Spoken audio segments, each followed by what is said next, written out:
SASDOவின் பிரதான செய்திகள். முதலில் தலைப்புச் செய்திகள்.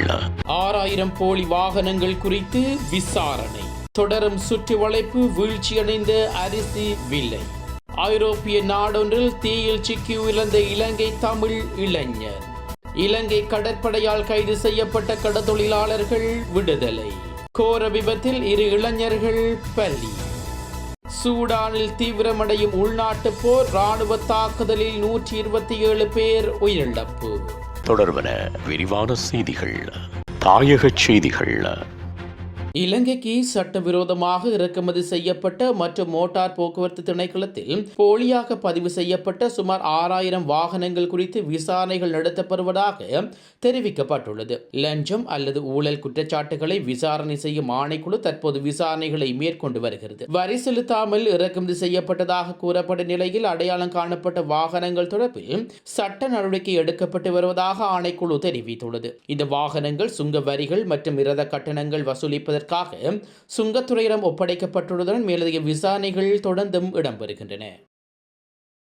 நாடளாவிய ரீதியில் அரிசி தொடர்பான சோதனை நடவடிக்கைகள் தொடர்ந்து முன்னெடுக்கப்பட்டு வருவதாக நுகர்வோர் விவகார அதிகார சபை தெரிவித்துள்ளது. நாடளாவிய ரீதியில் சுமார் 75 சுற்றுவளைப்புகள் நடத்தப்பட்டுள்ளதாக அதன் பணிப்பாளர் அசல பண்டார தெரிவித்துள்ளார். இனிவரும் காலங்களில் வார இறுதி நாட்களிலும் விடுமுறை நாட்களிலும் சுற்றுவளைப்புகளை நடத்துமாறு சம்பந்தப்பட்ட அதிகாரிகளுக்கு அறிவுறுத்தப்பட்டுள்ளதாக அவர் கூறியுள்ளார். மேலும் இறக்குமதி செய்யப்பட்ட அரிசி கையிருப்பு சந்தைக்கு வருவதால் அரிசியின் விலை குறைந்துள்ளதோடு சில பிரதேசங்களில் நெல் விலையும் குறைவடைந்துள்ளதாக தகவல்கள் கிடைக்கப்பெற்றுள்ளதாக அவர் தெரிவித்துள்ளார். இதற்கிடையில் அரசு வர்த்தக கூட்டுத்தாபனத்தினால் 5200 மெட்ரிக் டன் நாட்டரிசியை இறக்குமதி செய்வதற்கான ஏற்பாடுகள் செய்யப்பட்டுள்ளன. இதன் முதல் தொகுதி இம்மாதம் 19ஆம் தேதி இலங்கைக்கு வர உள்ளதாக தெரிவிக்கப்படுகிறது. ஐரோப்பிய நாடுகளில் ஒன்றாக பெல்ஜியத்தில் ஏற்பட்ட தீ விபத்தில் 23 வயதான இலங்கை தமிழ் இளைஞர் ஒருவர் உயிரிழந்துள்ளார். இடம்பெற்ற சம்பவத்தில் புத்தளத்தைச் சேர்ந்த இளைஞரே உயிரிழந்துள்ளதாக தெரிவிக்கப்படுகிறது. சம்பவம் தொடர்பில் மேலும் தெரிய வருகையில் ஆன்வேட் பகுதியில் டிசம்பர் 5ஆம் தேதி இலங்கை தமிழ் இளைஞர் வசித்து வந்த கட்டிடத்தில் தீ விபத்து ஏற்பட்டுள்ளது. அவருடன் வசித்த மற்ற நபர்கள் சிறிய காயங்களுடன் தப்பிய நிலையில் கடுமையான புகை சுவாசத்தால் இலங்கை தமிழ் இளைஞர் குளியலறையில் மயக்கமடைந்தார். வைத்தியசாலையில் கோமா நிலையில் சிகிச்சை பெற்று வந்த நிலையில் 4 நாட்களுக்கு பிறகு டிசம்பர் 9, 2024 அன்று அவர் மூளைச்சாவு அடைந்ததாக அறிவிக்கப்பட்ட பின்னர் உயிரிழந்ததாக தெரிவிக்கப்படுகிறது. இந்நிலையில் தீயில் சிக்கி இலங்கை இளைஞர் உயிரிழந்த சம்பவம் பெரும் துயரத்தை ஏற்படுத்தியுள்ளது. இலங்கை கடல் எல்லைக்குள் அத்துமீறி நுழைந்ததாக கூறி சிறையில் அடைக்கப்பட்ட ஆந்திராவைச் சேர்ந்த 2 கடற்தொழிலாளர்கள் விடுவிக்கப்பட்டுள்ளார்கள். மத்திய விமான போக்குவரத்து துறை அமைச்சர் ராம்மோகன் நாயுடுவின் முயற்சியை தொடர்ந்து அவர்கள் விடுதலை செய்யப்பட்டதாக அவரது அலுவலகம் தெரிவித்துள்ளது. சட்ட நடைமுறைகள் முடித்து கடற்தொழிலாளர்கள் விரைவில் வீடு திரும்புவார்கள் என்று எதிர்பார்க்கப்படுகிறது. தற்செயலாக இலங்கை கடல் எல்லைக்குள் நுழைந்து கடந்த 3 தொடக்க 4 மாதங்களாக இலங்கை சிறையில் அடைக்கப்பட்டிருந்த ஸ்ரீகாகுளம் மாவட்டத்தைச் சேர்ந்த 2 பேரை விடுதலை செய்யப்பட்டுள்ளார்கள் என்று நாயுடுவின் அலுவலக செய்தி குறிப்பில் தெரிவிக்கப்பட்டுள்ளது. 2024 ஜூன் 25 அன்று அவர்கள் இருவரும் இலங்கை அதிகாரிகளால் கைது செய்யப்பட்டனர்.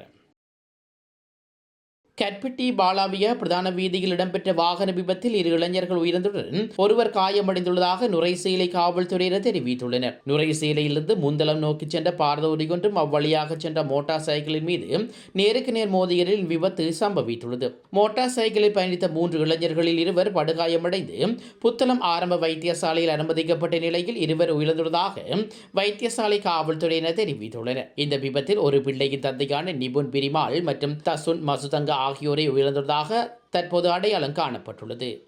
உலகச் செய்திகள். சூடானில் உள்நாட்டு கலவரம் நீடித்து வரும் நிலையில் துணை ராணுவப்படை வீரர்களின் முகாம் மீது குண்டு வீசப்பட்டது. இந்த குண்டு வீச்சில் 127 பேர் உயிரிழந்ததாக வெளிநாட்டு ஊடகங்கள் செய்தி வெளியிட்டுள்ளன.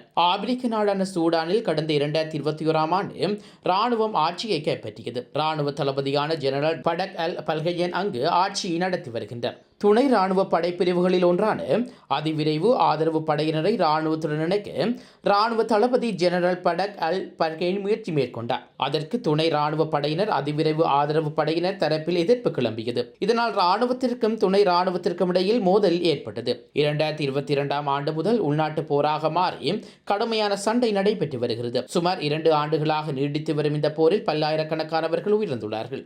அங்குள்ள கிராமங்களை துணை ராணுவ படை வீரர்கள் தங்கள் கட்டுப்பாட்டுக்குள் கொண்டு கொண்டு வந்து ராணுவ ஆட்சியினை கவிழ்க்க சதி செய்து வருகின்றார்கள். இந்நிலையில் துணை ராணுவத்தினரின் கட்டுப்பாட்டில் உள்ள கிராமங்களை குறிவைத்து ராணுவத்தினர் தாக்குதல் நடத்தி வருகின்றார்கள். இந்த தாக்குதலில் பொதுமக்கள் உட்பட 127 பேர் உயிரிழந்தார்கள். இதற்கு துணை ராணுவம் பதிலடி கொடுக்கும் என்பதால் உள்நாட்டு போர் தீவிரமடையும் என்று தெரிவிக்கப்படுகிறது.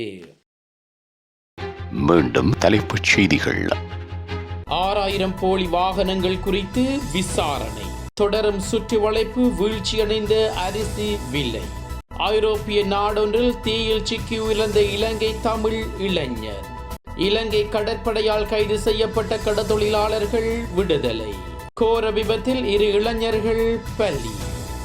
சூடானில் தீவிரமடையும் உள்நாட்டு போர், ராணுவ தாக்குதலில் 127 பேர் உயிரிழப்பு.